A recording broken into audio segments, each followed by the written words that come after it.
What's up? What's up? It's iCkEdMeL. Welcome. Welcome to the live.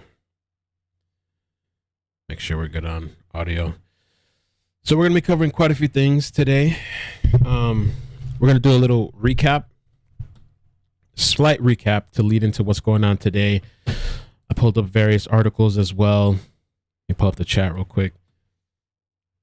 We're going to be talking about the Carlton Reserve, talking about Brian's father, talking about the whole bunker thing that the internet was going crazy about. Talking about, there we go. Brian's father. Okay. Make sure I'm not too loud. There we go. Okay. Okay. Make sure we're good on check here. Good morning or afternoon. Welcome. Yeah, the crazy bunker thing. The situation with the lawyer, the attorneys, all this stuff that's going on, as well as Robert Lowry, the guy that was found because of the Gabby Petito attention and searches that was going on out there. A little update on that situation, which is it's kind of weird. And also the campsite. This campsite that looks like it had recent activity. So it's pretty interesting. Let me show a little bit of this, bit of the background here. The Carlton Reserve, man, the focus is back there again.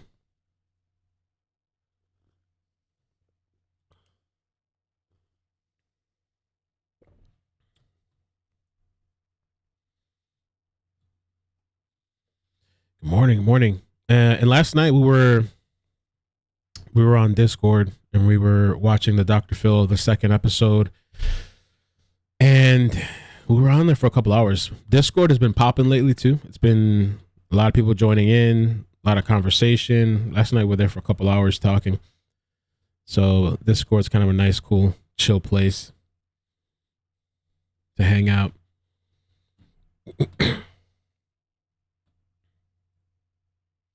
So let's kind of get into it. Let me just start with a little bit of a recap with yesterday with the Carlton Reserve, just kind of what it looked like.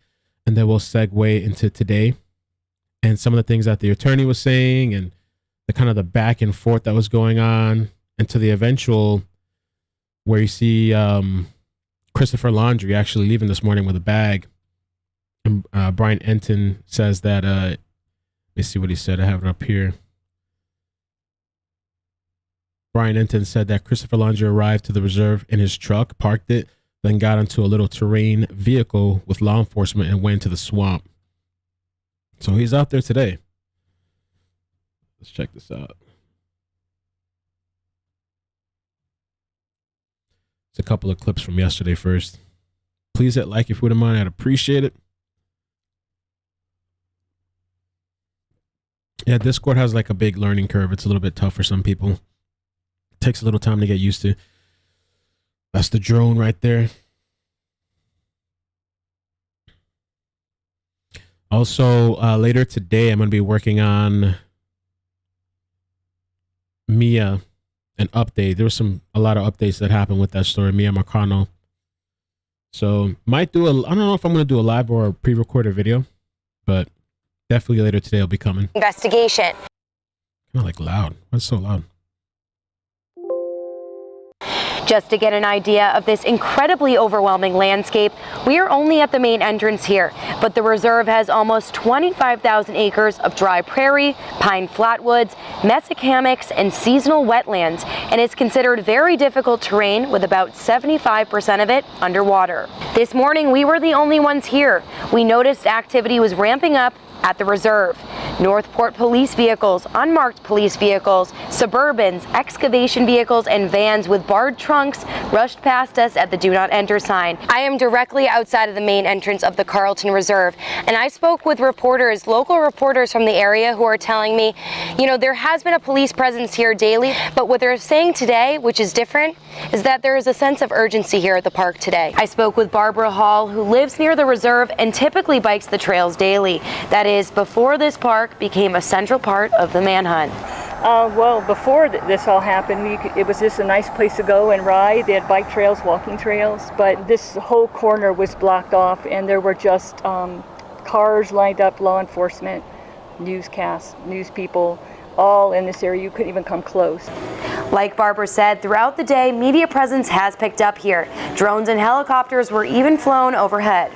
Now, as you can see behind me here, there is a new police vehicle that wasn't here this morning that's actually blocking the entrance. So this is as far as we can get, but we'll keep you updated as we learn more. Couple more little clips. I wanted to show you some of the shots of the Carlton Reserve and some of the people that they spoke to as well with regards to the Carlton Reserve. And we'll get into the campsite too.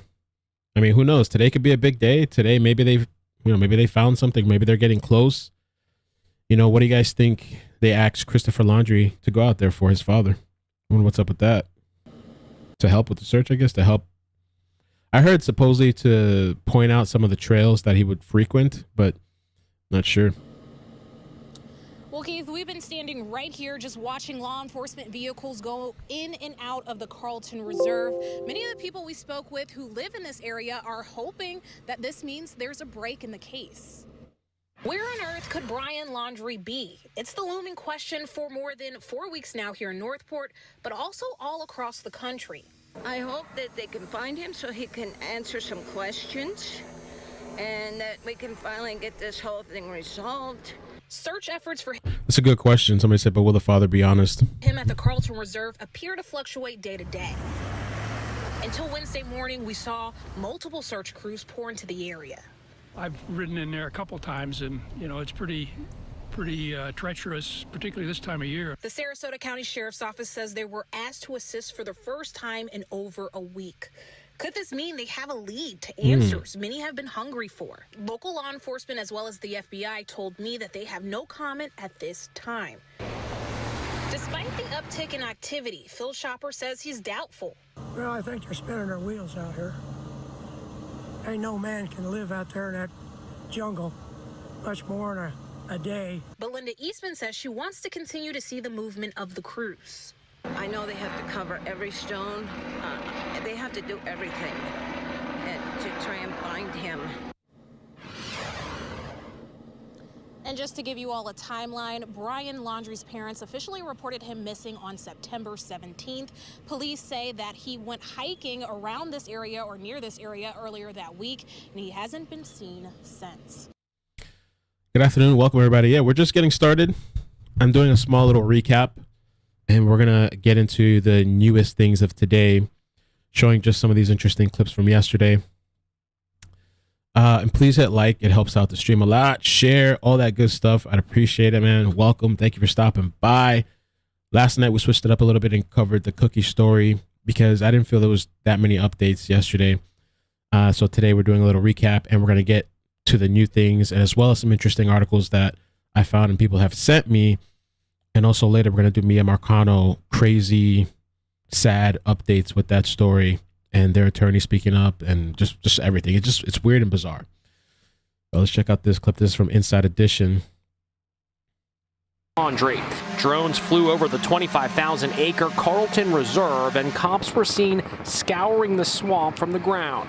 The new search began after Laundrie's embattled parents changed their story about when they last saw him. They first told the FBI he went hiking in the Florida swamp on September 14th, but their attorney now claims there was a misunderstanding and he went missing the previous day. We now believe the day Brian left was Monday, September 13th, he said. Former U.S. Marshal Lenny DePaul says that's a significant development. 24 hours is a lifetime to a fugitive investigator. You get a jump start one day, that's a lot. The parents have been all over the place with when he got back home and when he left and what he did, so they need to be consistent. More of Laundrie's sister's interview ran today on ABC, and she says she was stunned when Brian returned to Florida without Gabby. Thanks for the super chat, Mama Swindle. They found a campsite. Yeah, we're going to talk about that. The article is on Newsbreak. Today is the day I feel it. I'm so ready for answers. Yeah, it could be a big day. Could have hit the floor. The first thought in my head was, oh, they must have broken up and he doesn't want to talk about it and I'll give him space. And then he went missing. There is growing speculation that Laundrie may have changed his appearance. Forensic artist Lois Gibson showed me how America's Most Wanted Man might look.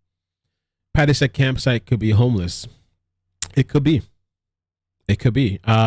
We were on Discord talking about this whole thing for hours last night, and a friend of mine, Silvio, that's been out with me to multiple different areas down here in South Florida, like woody areas, almost every time I find a homeless encampment. Most of the time, though, a lot of the stuff looks like it had been there for a long time. This site is supposed to be recent. It's a recent campsite, but still, yeah, we don't know if it's related or not. Look now. I don't know what they saw. I don't know what they found there. It's hard to eat, so he's going to lose weight. I'd say 10, maybe 10 pounds, maybe even 12, 15. He's going to be sun damaged. He's going to.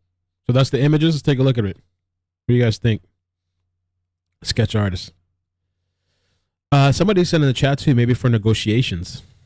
It's possible. Maybe they want him alive. Maybe they want somebody to talk him down if they find him. I mean, they've been out there for so long that if he was out there, I'm just like, wow, how was he evading all this time? I mean, I know it's huge, but with all the drones and helicopter sweeps, I mean, I'm sure it's not as easy as it sounds. Going to be wearing a ball cap, and he's probably going to be wearing sunglasses. He could be out there wearing a COVID mask and totally hiding his face. That mask, they really hide a lot.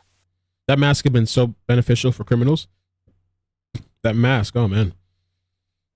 And some people will cover their entire head, just like drape their head over the thing. All you see is their eyes. Gabby's family just announced their first fundraiser for the Gabby Petito Foundation, which helps families of missing ones. It'll be held October 17th near the town of New York, where Gabby grew up. And we're going to get into the bunker thing, too, towards the end of this. We are going to get into the whole bunker thing that everybody's been going crazy about. And so, let me get it here. This was yesterday, posted by Dog the Bounty Hunter's daughter. It says, Laundrie family attorney Stephen Bertolino said police asked for assistance of Christopher Laundrie as they continue to search a Florida reserve for Brian, a person of interest in Gabby Petito's homicide. For those who don't have access, BL's father consented to assisting LE in the search for Brian, according to their attorney. He was not part of the search today, 10/6, yesterday. He claims he was excited to help search for his son, claiming to search for the reserve for BL on 9/13, 4 to 5 hours when he didn't return from a hike. The parents don't believe he's watching the news in any way, shape, or form. They believe he's in the preserve or some other type of wilderness area if he has left the preserve, Bertolino said. So putting out a plea publicly and getting scrutiny for that is not necessarily in their best interest. I don't know who put the term survivalist out there, Bertolino said, but Brian is a hiker. He's a camper. I don't think he goes beyond that. So they're saying they don't think he's this survivalist, you know. But supposedly he's been out on the Appalachian Trail for months previously. That he's lived out there.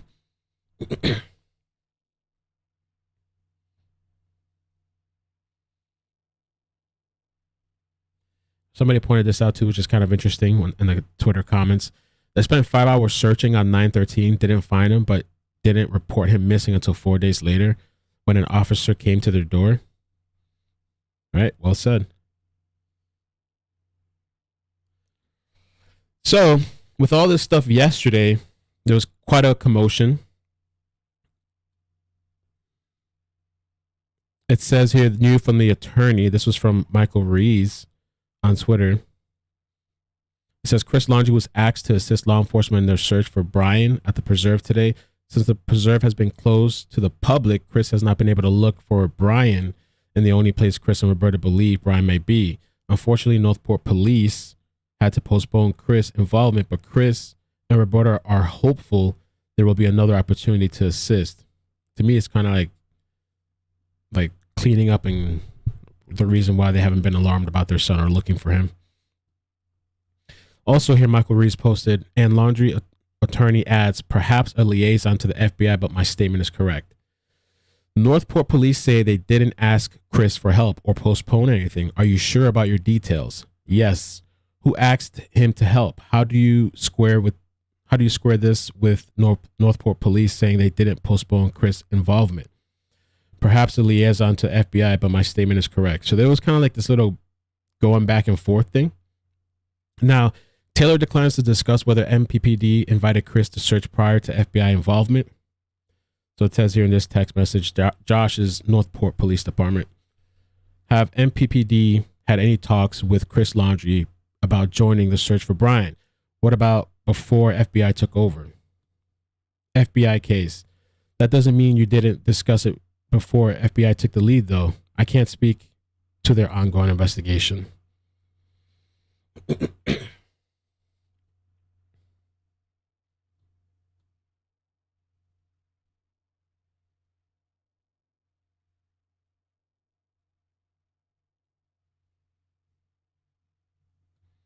Here we go. This is interesting too. I'm gonna add this. The area also has a homeless population, and there are apparently groups who leave food and supplies for them. There's speculation Brian Laundrie would be able to access these supplies without being seen. See, I don't know about that area, but like somebody said in the chat, and I've spoken to other people previously, it's not that uncommon for there to be a homeless population in these woods and these kinds of areas. And it's interesting that they leave supplies, people leave supplies, groups, food and supplies for them. So he could be surviving off of that, maybe, if he was out there. Do a quick refresh. Park rules, no after hours visitors.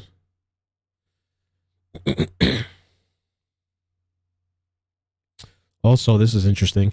Local residents tell us it's possible Brian Laundrie could survive inside the Mayakachi, if you're saying that right, Creek Environmental Park. They say there is fresh water available at the park's public restrooms. Interesting. Didn't know that either. But do public restrooms have running water since the park has been closed? I believe yes. I don't think they shut off the water if it's closed.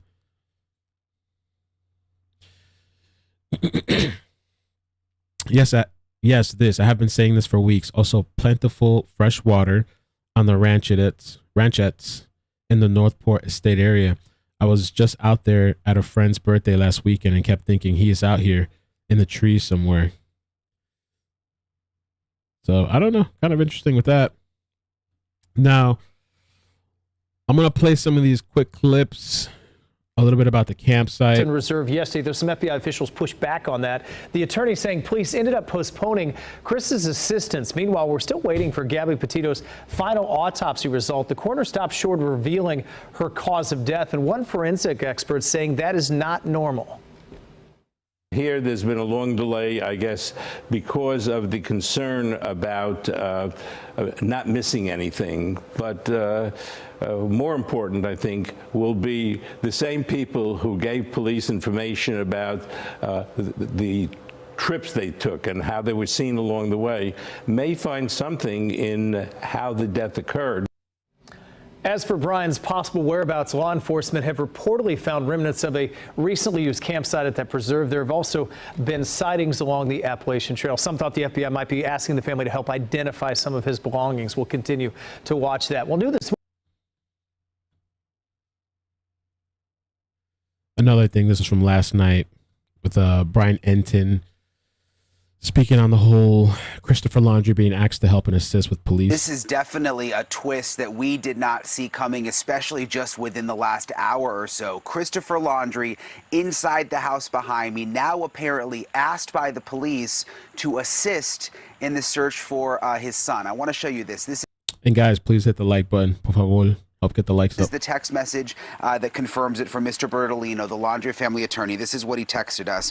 Chris Laundrie was asked to assist law enforcement in their search for Brian at the preserve today. Since the preserve has been closed to the public, Chris has not been able to look for Brian in the only place Chris and Roberta believe Brian may be. Roberta is Brian's mom. Unfortunately, Northport police had to postpone Chris's involvement, but Chris and Roberta are hopeful there will be another opportunity to assist. We followed up in text with the attorney asking, well, is he going to be going out there tomorrow to assist? Will he be leaving the house to go to the reserve? The attorney says at this point it's in the hands of police, Marnie. Did he elaborate as to why it was postponed today, their involvement? He did not elaborate, but it's interesting that apparently Christopher Laundrie was supposed to go today. We don't know what got in the way of that, but it could now be happening tomorrow. Well, and it appears by what he said, Brian, that they are volunteering to help in the search, not just being asked by police, but they are hopeful that they can be helpful in trying to find their son. So a major development from them tonight. They have been silent for weeks. The other big development today was this activity that was happening out at that reserve, that swampy area in Florida. What did you witness today? Yeah, that's why this development tonight with Christopher Laundrie was interesting when it comes to the reserve, because today there was so much action again at the reserve. It's been quiet for quite some time today. We saw at least 15 different FBI vehicles focused in on one very specific area. That's a good question, too. Somebody asked, what happened to Dog? He's been quiet. He's been really quiet. I'm going to talk a little bit about him after a couple of things that we touch on. But yeah, he's been really quiet. And this whole focus on the reserve and this campsite and bringing the father out there, I mean, I really wonder what they found at the campsite, but it would negate, I guess, all the other sightings that, like somebody mentioned, that guy that spotted, believes he spotted Brian. He said it was like 99.99 or something % sure he saw him. So what's up with that? It has been quiet at the Carlton Reserve lately, but not today. Dozens of FBI agents back in the swamp looking for any sign of Brian Laundrie. Why this spot and why the renewed attention here today, the FBI won't comment. So they're going to stop in this area. And again, we don't know why or what they're doing, but we're looking. And today at the over 24,000 acre swamp, this appeared, a drone, but not like the ones we're used to seeing. It's almost like a mini plane. If they find an anomaly on the ground, a person, an object or something, they can give a ground team the GPS coordinates to center in on that exact location. Right? Drone expert Michael Hill says this drone could have thermal cameras on it to pick up the heat given off by a person at night, or an even more advanced technology called LiDAR. LiDAR for this would be more if he had a jump pack on him, he was camouflaged, you know what I mean, hiding in a group of trees or something. LiDAR. This clip was pretty good too. It was kind of interesting. This is Chris Cuomo, and they're talking more about the campsite, the remnants of recently used campsite. We saw this last night on Discord as well. Located, quote, real quick. Thanks for the super chats. Let me just read them real quick. Thank you guys for the people that hit like. I appreciate that. We're kind of recapping and we're segueing into the new stuff for today. We're going to see what happens, man. Today could be a big day. You know, Brian's father's out there searching. MH. Oh, MH, hope you're doing good. Thank you for the super chat. Mel Rocks. Thank you. Mama Swindle, we read that. Justin Davis, thank you. Zanley, thank you for the super chat. Sherry, I believe he is in Colombia. Oh, Lord. Lord. Great as hair, wearing bandanas, straw hat, got a scooter, living in a shack on the hills. Death penalty in Wyoming. Psychic. Oh, the psychic? Are you a psychic, or did a psychic say that? So they say Colombia. We got Canada, Mexico, Puerto Rico, North Carolina, Florida. What are we going? Did I say Canada already? Bunch of places. Thanks for the super chat. Heather, be happy. I'm adding more effed up than a Laundrie family Thanksgiving to my vocabulary. I think they think they're closing in and want dad for negotiation to help. I think so, possibly too. Maybe, I don't know. Why would they need him out there? They don't believe he's in another area. They believe he is in the preserve. Why do they believe that? Now that goes to a huge Brazil. What else we got, guys, in the chat?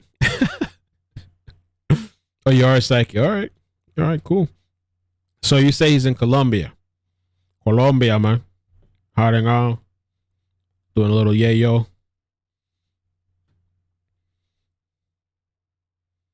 Canaan Islands.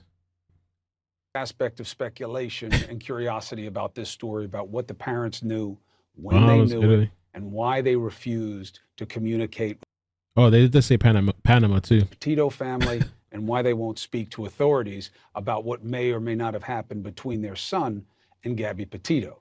CNN has reached out about this information to Northport Police. They say the FBI is the lead on the case and would be the ones to confirm new details. FBI has not gotten back to us. Let's bring in Joey Jackson.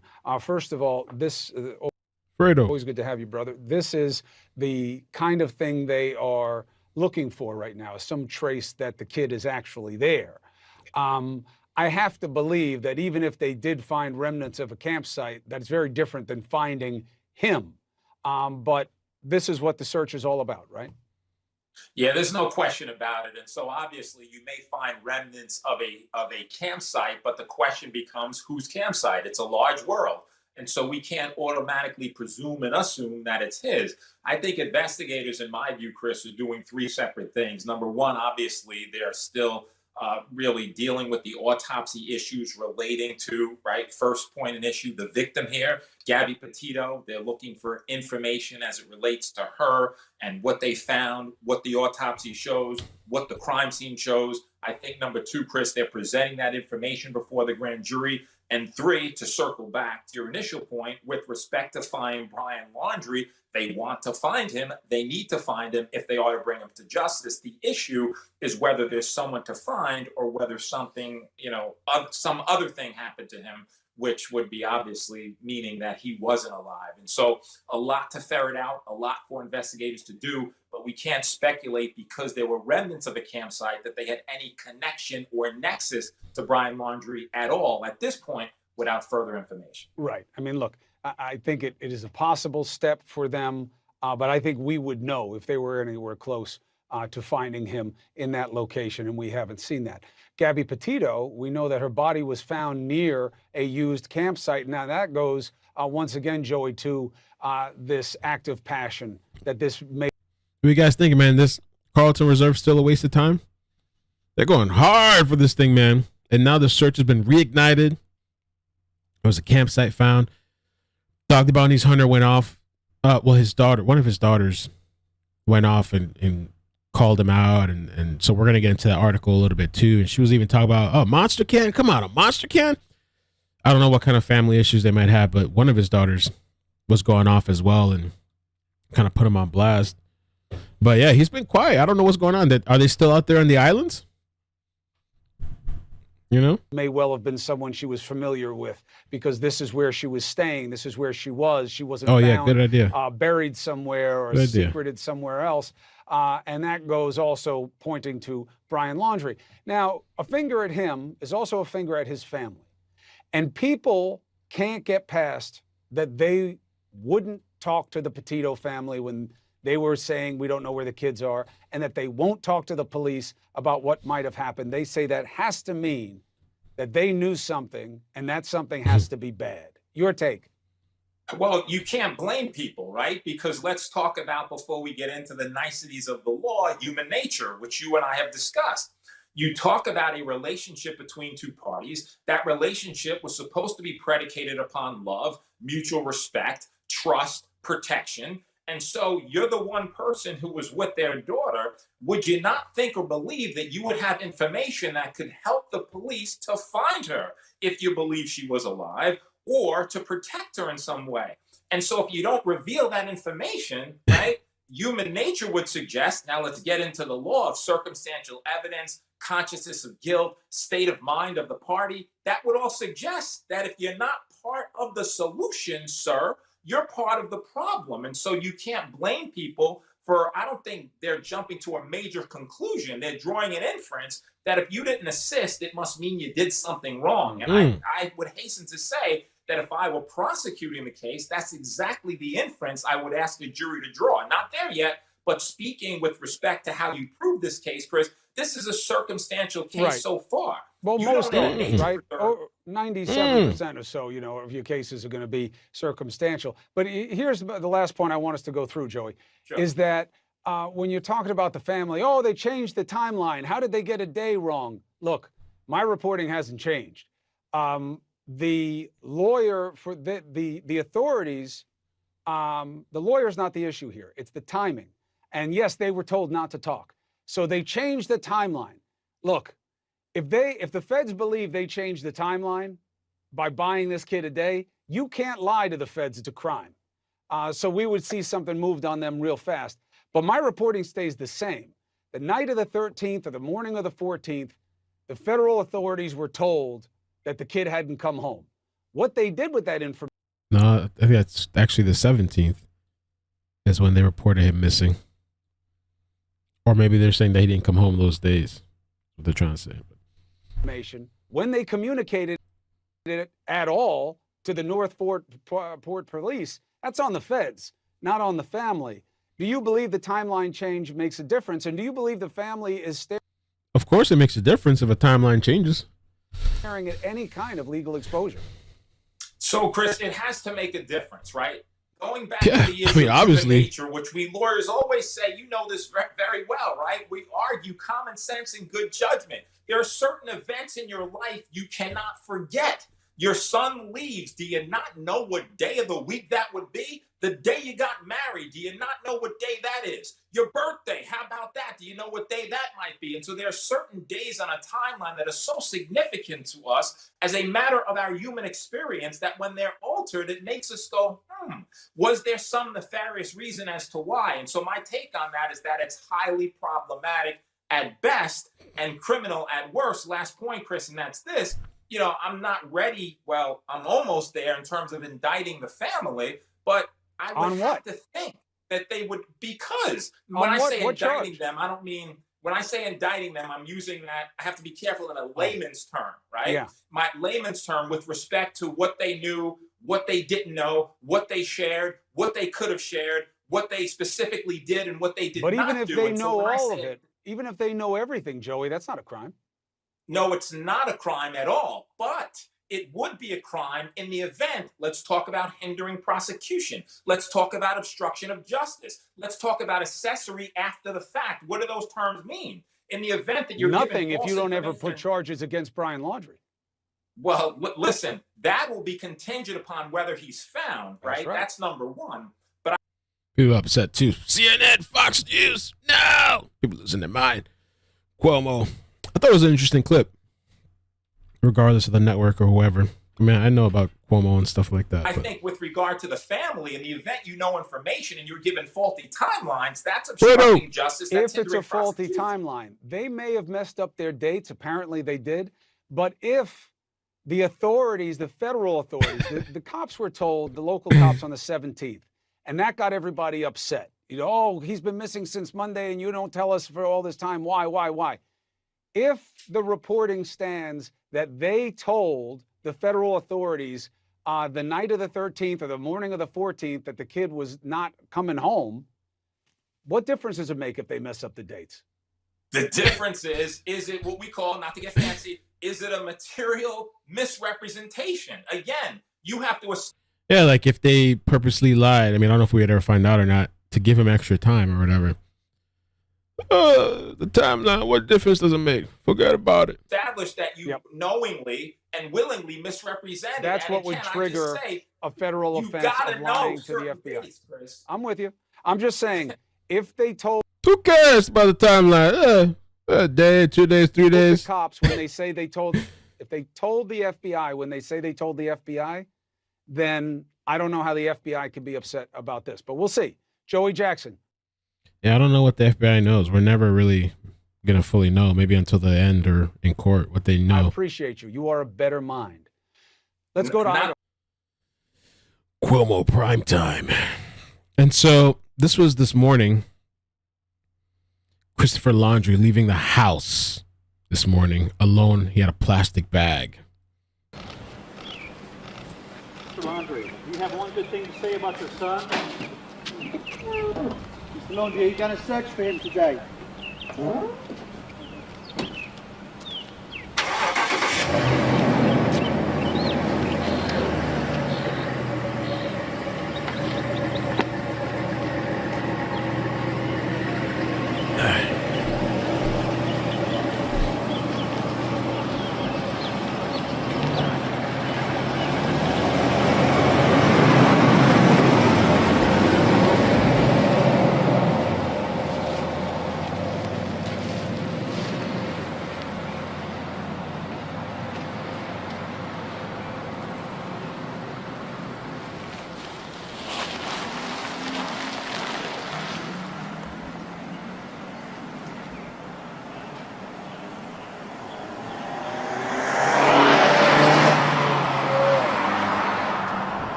Yeah, everybody chasing after him.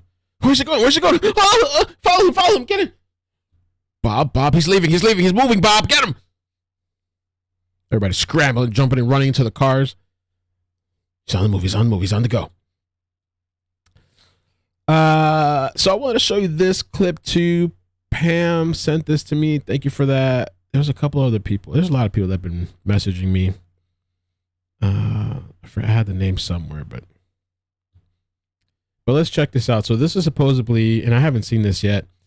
This is Laundrie and Petito's tattoo artist speaks about working with them. Brian were recommended by another client of mine. They came in super excited. It's from the Daily Mail. Excited about getting a couple new tattoos, a couple small finger pieces. They wanted matching vines. One wanted just the outline, the other one wanted solid. Gabby wanted just the simple outline with a couple of other small pieces like a scorpion, a Pisces logo, and a ghost on a skateboard. Brian just wanted me to touch up a little mountain with a couple X's on the side of his hand and then do the solid black leaf work with a vine. They seemed happy. They seemed comfortable with each other. Yeah, they came in, they seemed happy. They were discussing their trip a little bit when they were. So it's real. The tattoos are real. Plus, I increased the volume a little bit for you guys because it is playing low. The different clips that I pull up, sometimes it's super loud, sometimes it's super low. It's like constantly fluctuating. So I did a little increase. I'll bump it up just a little bit more so you guys can hear. And I'll take it back a little bit. Comfortable black touch, just the outline. Getting a couple new tattoos, a couple small finger pieces. They wanted matching vines. One wanted just the outline, the other one wanted solid.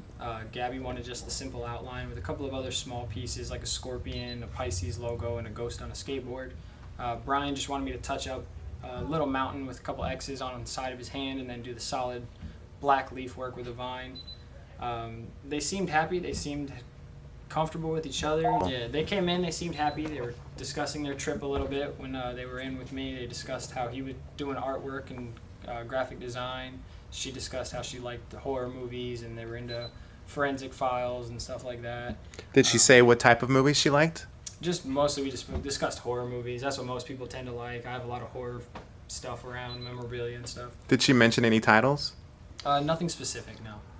And what kind of art did he say he was doing? He just said he did graphic design. A lot of his stuff was all digital, making stickers, business cards, stuff like that. So. Did he show you any of his work? No, not that day. I was only with them for probably about an hour and a half. They came in around 11 a.m. was when their appointment was. I think I took the pictures of their finished tattoo work around 12:35. So. And so they sat for you, and was she nervous about getting tattooed? Nah, she seemed pretty comfortable. Like she had gotten plenty of work before. I couldn't see no visible work. She had long sleeves and pants on that day, so I didn't see anything. But she seemed perfectly content getting a tattoo. Not a problem. Not nervous. Nothing. Did she say what the significance of the tattoo? I mean, like the vines were for them. The Pisces logo, I think, was for her. I think that's what her zodiac was. The ghost on a skateboard was because she liked Halloween and she longboarded for as a hobby. So I think that's why she got that. The scorpion, I can't remember the significance of it. The vines were just them showing themselves together. Somebody said in the chat, you call a lawyer, you're guilty. Simple as that. Damn. That's what you're supposed to do, though. Really, I mean, if people look at it as a certain way, but that's really the smart thing to do is if you get into a situation, call a lawyer. I think a lot of people get screwed because they just take a public defender. Or an attorney, like just one of those people that just, you don't get an attorney yourself, they assign you one. But that's what you're supposed to do, is get an attorney. If you breathe, you're guilty, right? If anybody comes forward, you're guilty. If you speak up, you're guilty. If you do an interview, you're guilty. If you scratch your face, it's some sort of a reflection of criminality, or and you're a serial killer. If you put your hands in your pocket, you're hiding what's going on. If you're gardening, if you're walking out with a bag in your hand, if you anything, you order takeout, anything, you're guilty. Some sort of mysterious thing behind everything. Those images look pretty iconic. Where did you get it? You watch movies, crime movies, you're guilty. Serial killer movies, you're guilty. You watch crime podcasts, you're guilty. They're looking at everything. You know what I'm saying? If you look at my Spotify thing, I have a bunch of podcasts, true crime stuff on there that I used to listen to, but I don't know. an idea, or where did those come from? She actually drew the skateboard and the ghost, and then she drew the scorpion as well to show me what she wanted to look like. The vine was just something they'd seen on Pinterest or something like that. And she just came up with that skateboard and the ghost just off the top of her head. She didn't, did she? She sketched it onto his paperwork so I can kind of get a visual, and then she did the same thing with the scorpion so I can get a visual for that as well. Yeah. And so she wasn't afraid of getting tattooed. How long did it take for the tattoo? Hers probably about 30, 45 minutes for me to draw them on and get them done. And what was he doing while she was getting tattooed? Just sitting there conversating with us. Oh yeah? What was their demeanor like? Yeah. Fine. Like I said, we were discussing their trip and they're planning on saving up for the van and stuff like that. He didn't seem out of the ordinary. He wasn't like aggressive. He wasn't mean. He wasn't any type of way. He was just very laid back personality. So nothing out of the ordinary at all. Yeah. And so for 30 minutes, she got their tattoo. You took a photograph. Can you show me the photograph?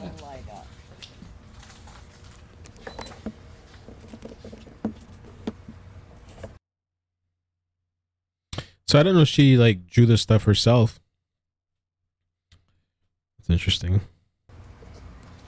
And can you just kind of just tell me and kind of go through, like, what did you do first? And so I started off just working my way from right to left. I started off with the scorpion, got it drawn on her, got it done, and then I worked on the vines and the leaf work. And then we jumped over to the other hand. I worked on the skateboard and the ghost, and then I drew in the little Pisces symbol real small for her. And that was really it. Didn't take much time at all. So this middle one, I guess, was supposed to be like the somewhat matching tattoo that they got. I think he has something like that too, right?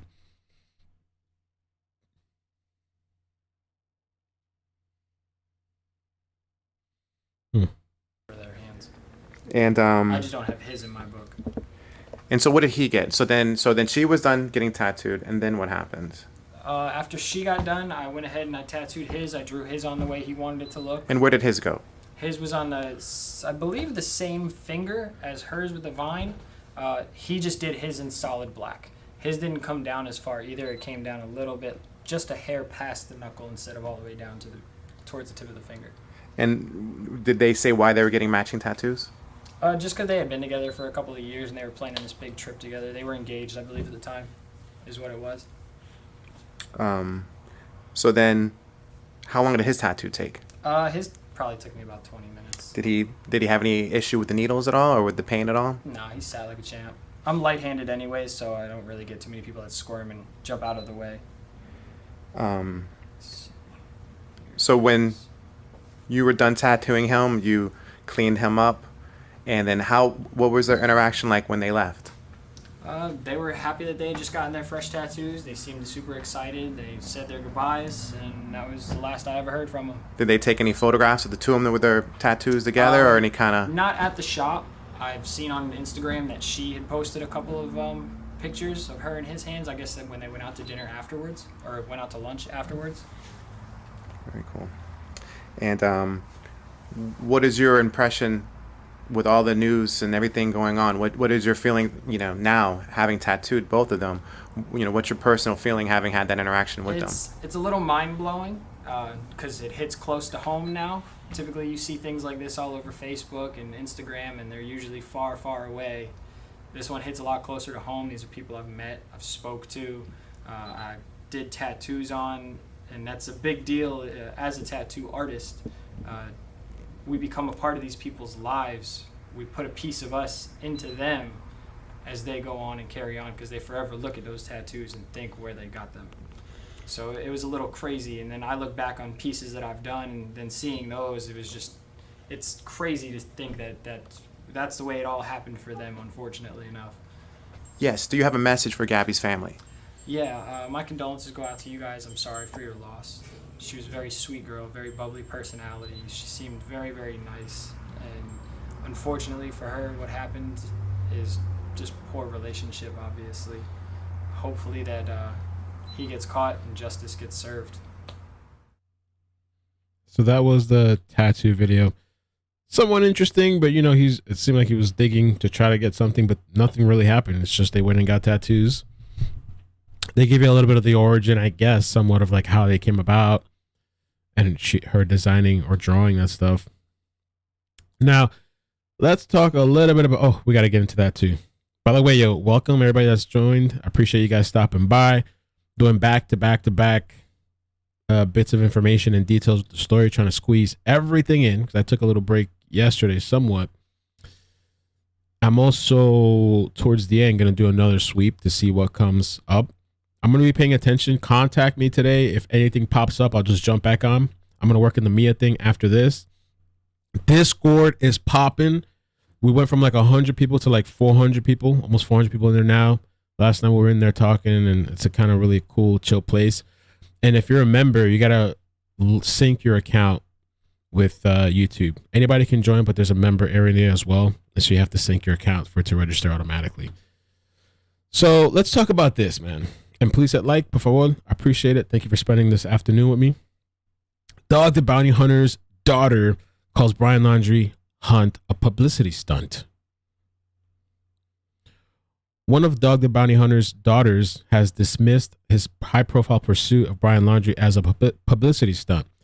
He needs to back off and let the FBI handle it. Cecily Chapman told the son of her estranged 60-year-old dad, Dwayne Chapman. I never understood why kids would do this to their parents, though. I mean, I get if she feels some type of way or whatever. Why would you go and put your parents on blast like that? Especially when they're doing some sort of, he's in the media. She questioned how Dog was financing his hunt for Gabby Petito's fugitive boyfriend while noting that he has reportedly been shopping a potential new reality TV show, which I did hear of that, like rumors. We did cover that on one of the previous live streams. A real network would be aware of the situation, and I'm pretty sure everyone knows that this is a FM publicity stunt. She insisted of the one-time reality star whose last planned show was scrapped.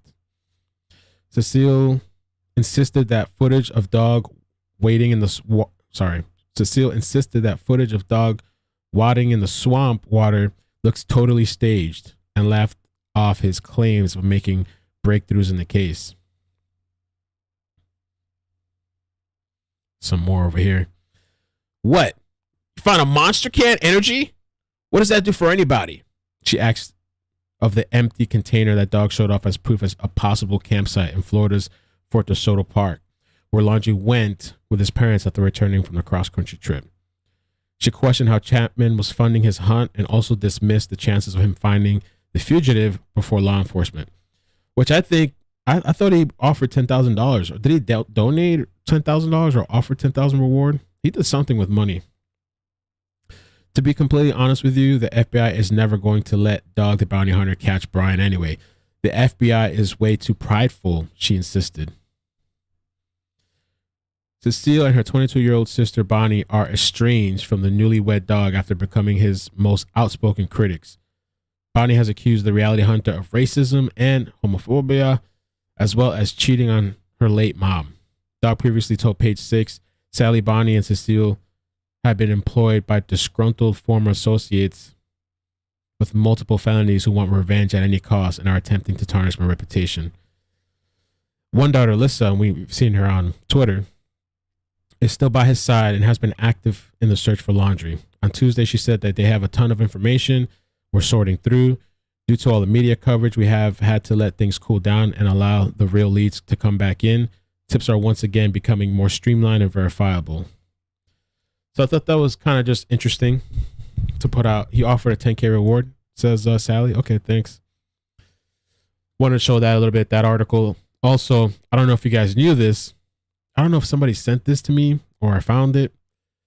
Brian Laundrie's neighbors charging media to set up shop, thousands per week. I read like 3,500.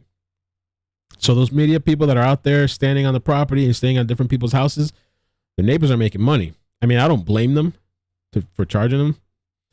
Brian Laundrie's neighbors are profiting off of the media circus outside his home, charging media outlets to set up in their yards after cops barred media from parking on the street. Brian's neighbors seem super business savvy, catering to the media with tents to shield them from the elements, internet access, chairs, water, and of course, bathrooms. Sure, come in. You got to use the bathroom. I'll set you up with the Wi-Fi.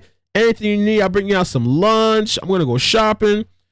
As you can see, the cameras are now set up in several yards and driveways on the Laundrie's block, but the neighbors aren't giving away that space. We're told some are charging as much as $3,500 per week. $3,500. Imagine that. You could chill. You don't got to work. Just stacking per week. $3,500. Amazing. Let me check out the super chats real quick. Neighbors ain't playing. By the way, 78% of people said they don't believe that Brian Laundrie is in Carlton Reserve based on the live stream right now. Let me refresh this. Those neighbors making money, man. I mean, the media has the money too. I guess, they could do it. Gerald, thank you for the super chat. Says, I think dogs just in it for the money. Sorry. M. Tyler, thank you. Hit the like button. Love you, Mel. Nothing from dog. Yeah, it's been quiet. Haven't heard too much from dog or even Lissa. It's been kind of quiet compared to the other days. With nonstop media coverage outside the Laundrie home ever since Gabby Petito was reported missing last month, cops recently tried to reduce the number of journalists flooding the street by banning them from parking there. Renting space from neighbors will provide reporters parking access to get around that. Oh, you guys remember this whole situation too? We spoke about that. So we got that. Also, I'm going to play this again real quick, even though we've covered this already. This is the neighbors that claim they saw Brian Laundrie running. Brian Laundrie was spotted running out of his neighborhood, running out of his backyard the day the parents reported him missing, his neighbors claim.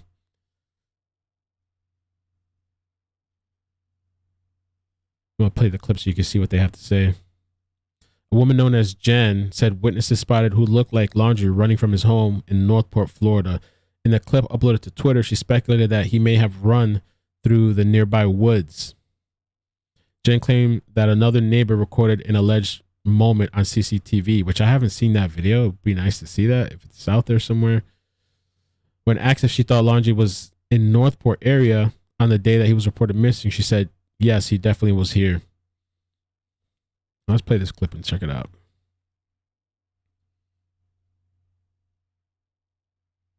Witnesses are saying Brian, ran out of there. Probably through the woods right here. And he hauled ass, and the neighbors right there got it on surveillance.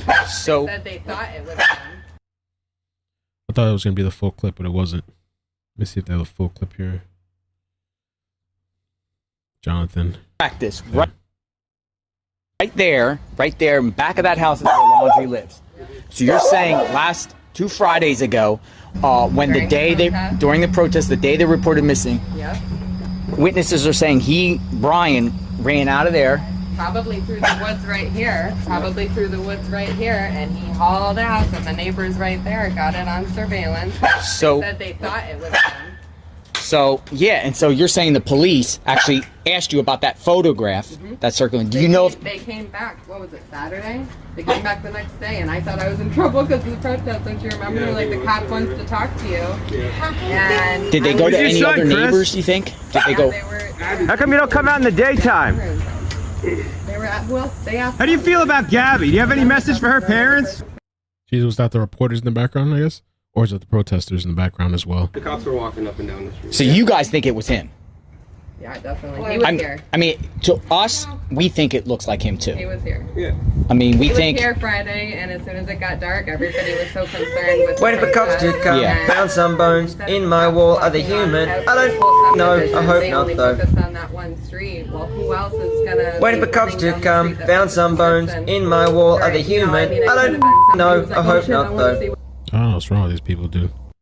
Waiting for cops to come. Found some bones in my wall. Are they human? I don't know. I hope not though. Oh, that's this thing playing in the background. I don't know what that was. All right, so let's talk about the alleged bunker situation. The bunker. There's a bunker in the backyard. Brian Laundrie's under the garden in the dirt, and his hand just comes out, and Roberta hands him something, or they exchange, and something happened. And so he's either living in a bunker underground, that's what people were saying, believing, under the garden, like, I guess, I don't know, maybe under the dirt. Some people even thought, oh, maybe he's buried back there. And so Lissa says, so who's going to dig up that garden bed? And people believe it's been debunked. We're saying it's been debunked. We're going to take a closer look at the video. That's my friend there, Shelby. People are saying, what's this thing in the background there? Looks like an underground bunker. Let me show you another image that people also believe maybe something like this. And Brian's underground, under the home. But people pulled up the records from the house, and supposedly there's no record of any kind of bunker. And also in Florida, first of all, there is basements, but not many at all. It's like rare. And I think there is bunkers, but like just very little from a long, long time ago. In Florida, most of the homes, I've never been to a home with a basement. But people believe that maybe he's there under the house.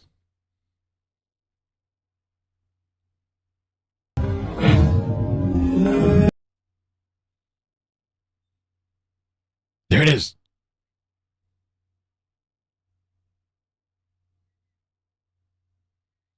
So I guess he just has like a hand just waiting like under the dirt, and he's like, ah. Let me show you a closer look. Get a different video. Okay, I think this is it.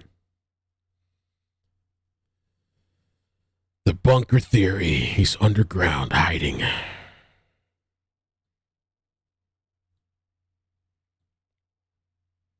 This video is gonna zoom in, so give it a second.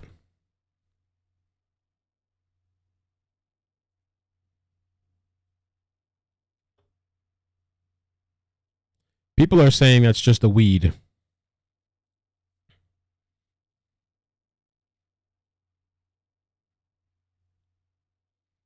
It's Brian under the dirt.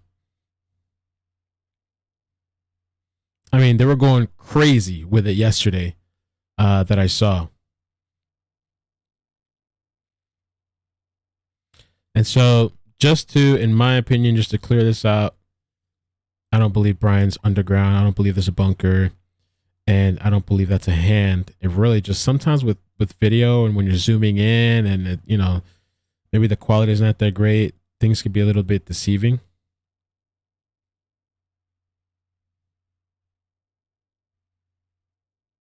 Some people are thinking there. Yeah, so I don't believe it's underground. Okay. And check it out. Let me just show you this quick little video as well. Somebody sent this to me. Does it not look like a hand comes out from the side? Let's watch it again. Tell me what you think, because it looks like a hand to me.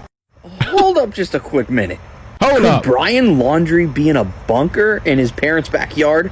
So a few days ago, this footage was captured when someone flew a drone over the Laundrie's backyard. Now, it just looks like they're gardening, correct? Let me zoom in. When Brian's mother bends down here, does it not look like a hand comes out from the side? Let's watch it again. Tell me what you think, because it looks...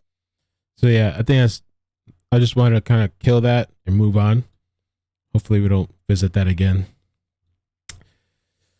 The other thing that was kind of interesting now, Robert Lowry, a Texas father whose body was found in the same forest as Gabby Petito, he hurt himself, a coroner said Wednesday. Lowry, 46, disappeared after he flew to Jackson Hole on August 19th and took a ride sharing car service to Wilson, a town near multiple national forest trailheads. His body was properly identified and the cause of death was confirmed to be he killed himself.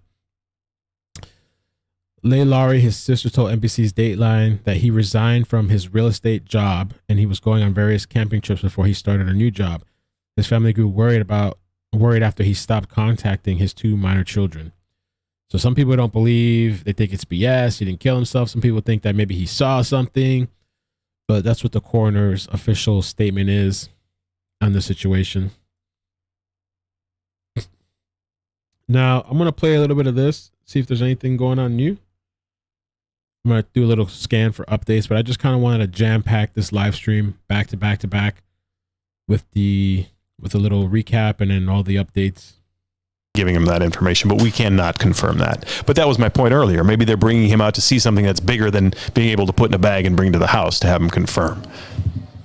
Let's go through now some of those. We're waiting for Eagle to get back airborne here, folks. Let's get to some of those ones where I said now that going a little bit deep down the rabbit hole here. I really like to feature as many comments here as possible, a variety of different comments here as possible. But with a story that has received this much attention and there's been so much theorizing going on here, so much baseless storytelling that has been going on here that has launched from fact and then gone into the periphery of just baseless storytelling here, and people asking, is this possible? Is that possible? Oh, this could be possible. That means it is possible.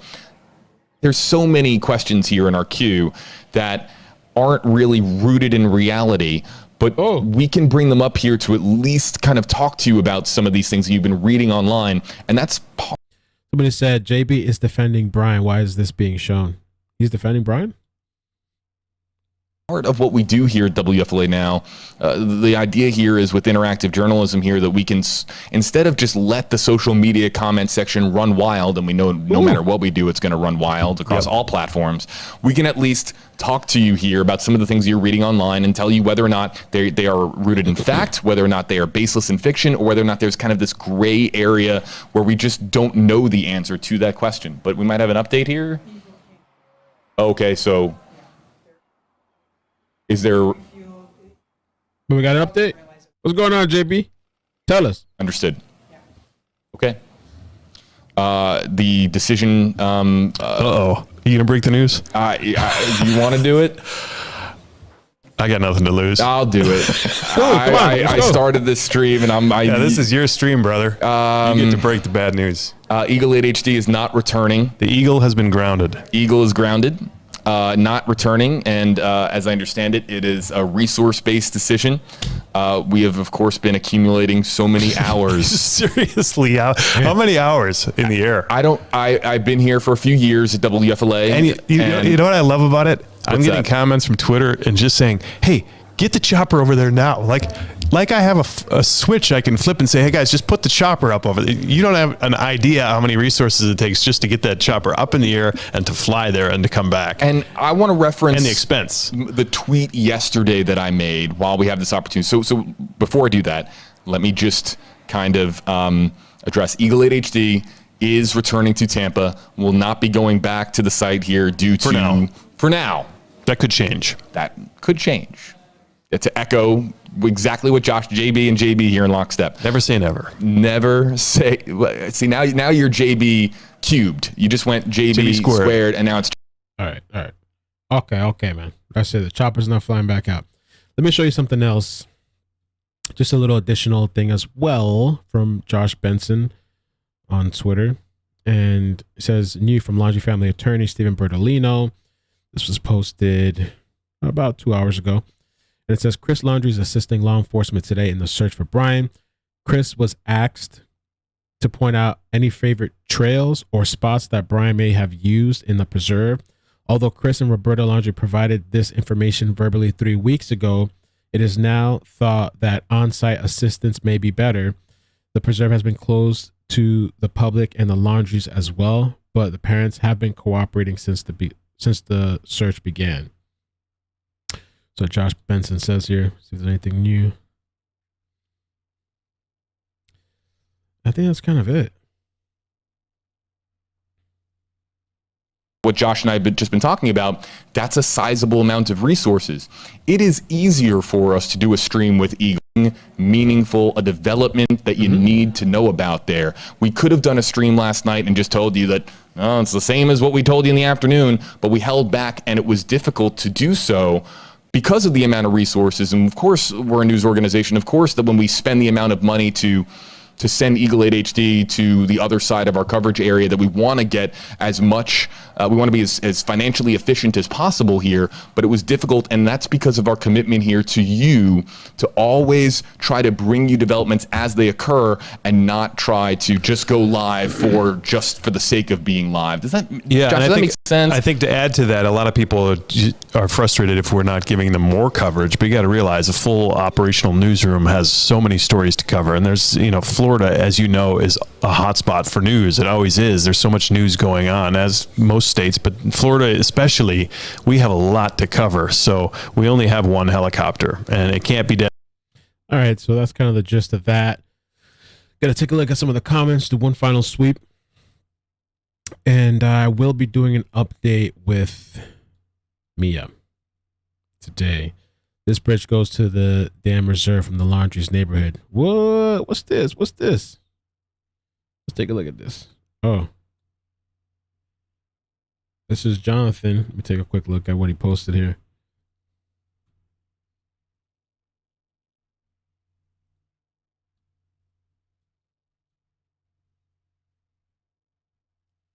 What does the caption say? The Creek Environmental Park, where it connects to the Carlton Reserve, separated by a canal/bridge. Christopher Laundrie is there right now with no police, looking for Brian Laundrie.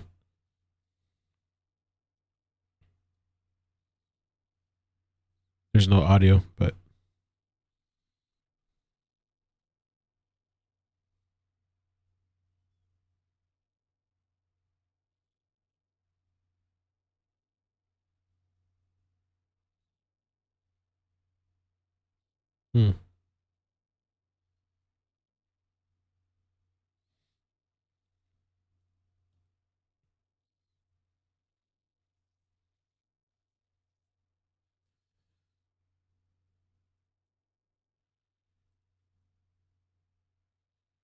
guess that's the trail.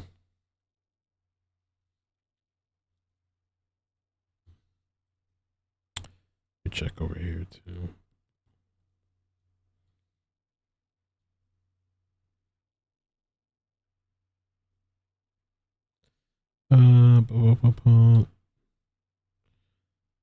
Jose, thank you for the super chat. Juro, thank you for the super chat. I can't give you a lot of money, but there's $2 more. Thank you. Just hit the like button. I'd appreciate that. And I guess that's it, man. I'm going to take a look at your chats real quick and then we'll head out. I didn't feel I needed to go live yesterday because there just wasn't a whole bunch of information. Brian says no permits with the city for a fallout shelter/bunker basement for that property. All right, cool. Yeah, I've seen people pull up property information and they sent me details, and so I've heard it's not in there at all. Somebody said in-ground pool, in-ground bunker. Sarah, Dr. Phil with families. Jim mentions that there were 2 girls found, so he had to identify some of Gabby's belongings. No one's talking about the other girl or where she was found. I did hear something about that too when I saw that. I wasn't sure what they were referencing. Mel, have you seen the inside of the parents' home? I looked at it on the realtor. I have seen it once, days ago or last week. I did see that. I don't really remember off the top of my head what it looks like now.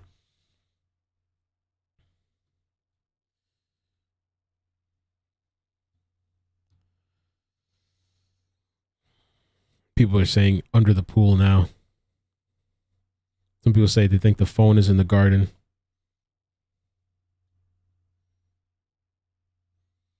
It's what the Future Dominion says. You don't have to report bunkers under 5K in value.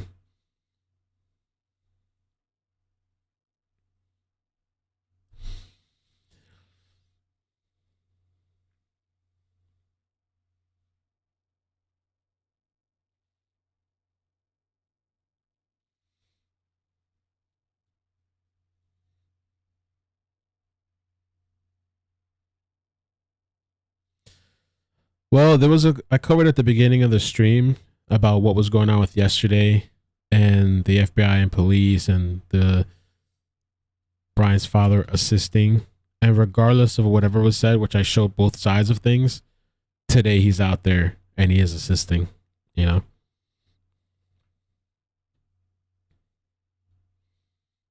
Yeah, Florida's gonna be underwater soon.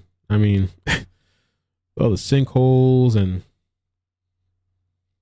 I don't even think you can dig that deep. I forgot. I was reading last night about it. Let me see something. Florida. There's a certain amount of feet. I thought it really depends where too. Where in Florida?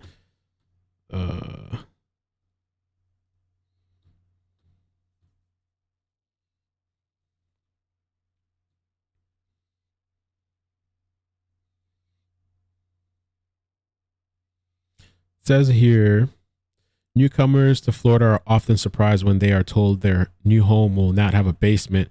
Modern houses are built small directly on top of concrete slabs with no basement. This often presents a storage problem, whereas our friends up north enjoy the extra room for storage or use the area as a second living room or game room. There is no such space in homes in Florida. It says here, the Sunshine State is filled with waterways in every direction. It is known for its many rivers, lakes, and never-ending swamps. Florida has a large aquifer system that spans 100,000 square miles and provides water from many large cities. The groundwater's very close to the surface in most parts of South Florida and southern Georgia. Because of the high water table and proximity to the ocean, it is impossible to dig out for a basement. The construction crew would immediately encounter flooding should they try to dig more than 10 feet down. I mean, I heard there is bunkers, there is basements, but it's not common here in Florida.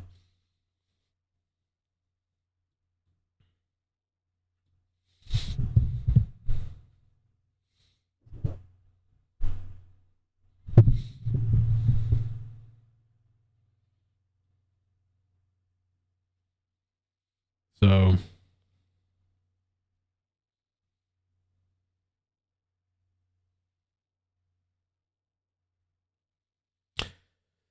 no, not today. I'm not doing call-ins today because I have my daughter, so I have to this stream I plan to keep it kind of to the point.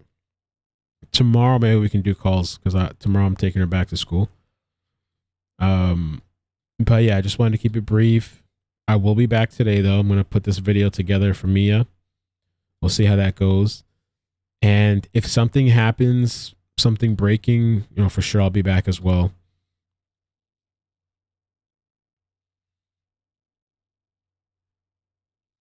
Yeah, we talked about it. I believe it was just the weed that she was pulling out. I don't think his hand is just like, he's just like laying on this, under the dirt, and he's like hearing them. He's like, just reaching out and just, I don't know.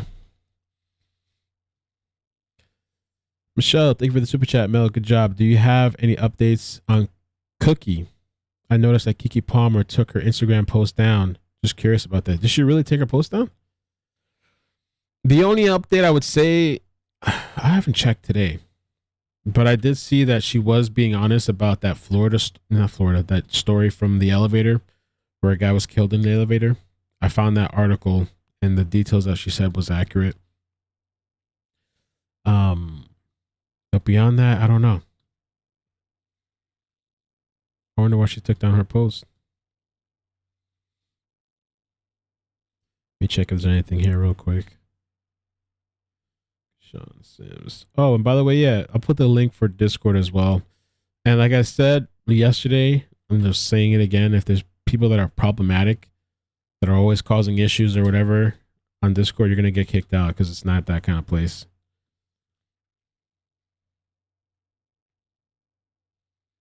No, I haven't seen any updates for Cookie besides that article that I was talking about.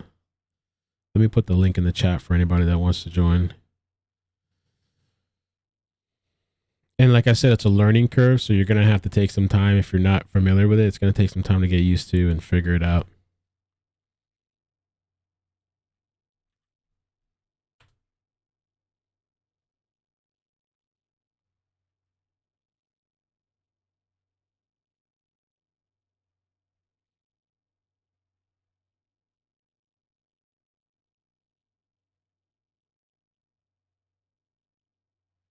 So you're just tossing Kashan to the side. You're the only one covering. I never said I was tossing her to the side. I just literally covered it last night. I'm one person. Have you done something? Have you commented on that video? Have you hit like? Have you shared the video? It's literally less than 24 hours that I just did a story about her. And we're doing an update for Mia after. People are so demanding, but they don't want to go support those stories.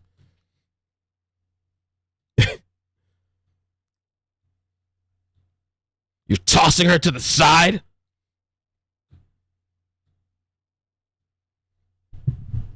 And there's actually other stories as well that I need to update that I haven't been able to update yet. It's not just one person, you know?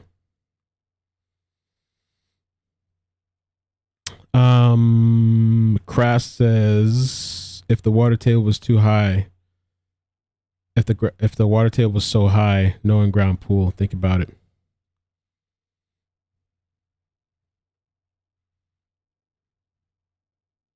Yeah, we were literally here.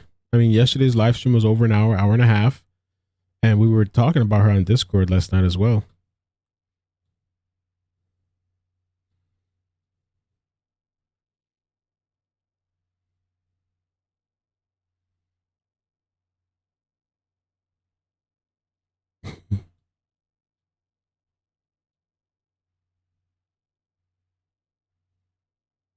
So, but all right, man. Thank you guys for joining. I appreciate it, man. We'll be back later. We got the Mia story. It's really kind of sad and crazy. There's more details to that whole situation. Bizarre. She was, we found out that her hands were tied or bound. Her legs were tied and bound. There's video that came out of the guy talking to police. This guy was like laughing, jovial. This was the day that she went missing, that he did what he did. The family ran into him and they called the police, and there's video of him talking with police, just chilling, kind of laughing. There's some press conferences also that have come out since. And so there's a lot to cover. There's a lot. So that's what I want to work on today.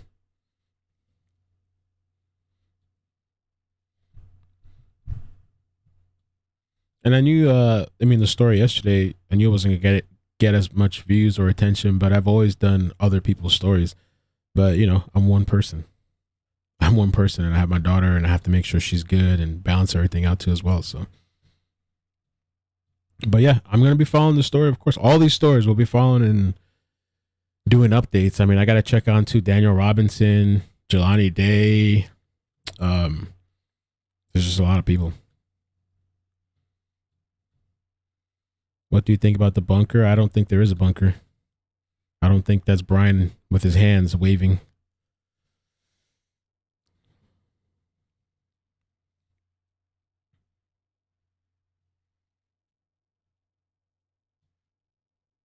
So, but yeah, thank you guys. I still gonna say goodnight. I'll be back later. All right. Peace. Adios. Please hit like on the way out, subscribe, all that good stuff.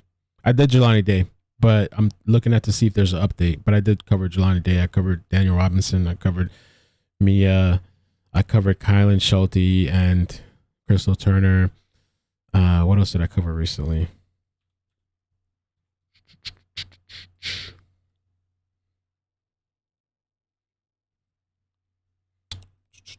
I keep saying bye, and I'm still here.